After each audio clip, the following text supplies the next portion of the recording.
starts now. And thanks for sticking with us here at 7:30. You know, there was a time not that long ago when a lot of us couldn't wait to turn legal. You could get beer or wine at the grocery store, a bar, or a restaurant. Well, things have changed.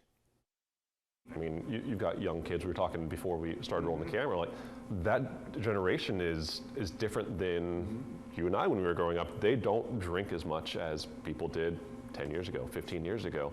And we're having to adjust for that, focus on non-alcoholics. We have in the cooler right behind you. That's not something you would have even dreamed of 10 years ago, right? That's not something we dreamed of 2 years ago. Yeah, as you heard there from Jacob Virgil, the breweries there like Noda have had to adjust in an effort to keep people coming in because young people aren't drinking alcohol like previous generations. One of the hot new trends are drinks infused with THC. That is the psychoactive chemical in cannabis that causes a high. And sales, they have taken off. Resident Culture Brewery here in Charlotte says THC drinks now make up about 20% of their sales. But as we told you last night in our cover story, there aren't a lot of rules with these. Breweries are really just finding themselves self-policing. One big thing we've really focused on is the education piece, what they're consuming, what their options are, the different dosages. We treat it exactly like alcohol. It's a psychoactive, beverage just like alcohol, and we ID everybody. It's always 21 and up. Now, a bill is moving through the North Carolina Senate that would put some guardrails on these THC drinks. But as that happens, we were wondering, and as a parent you might be as well, why are these drinks even legal in a state where recreational cannabis is not? It can get a little confusing. Do our best here to give you a simplified explanation. A federally passed farm bill made hemp products, a form of cannabis, legal, as long as its THC level, its Delta 9, is less than 0.3%. At that level, it has no meaningful psychoactive effect on the body.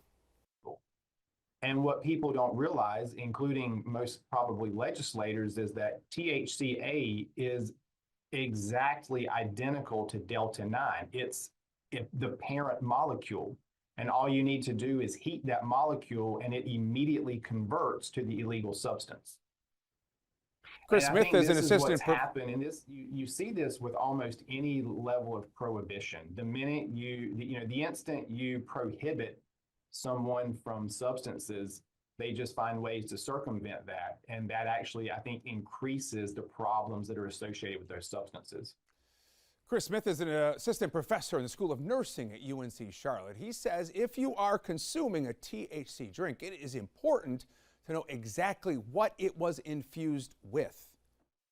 And it's important that the person drinking the beverage understand what type of THC is in there.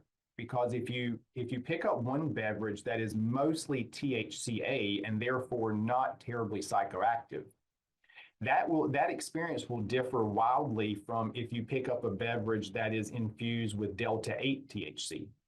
Also important to know the impacts of how you feel after drinking a THC-infused drink can vary, depending on your tolerance, how much you take in, and your medical condition. For most adults, using THC in moderation is generally well tolerated and considered safe.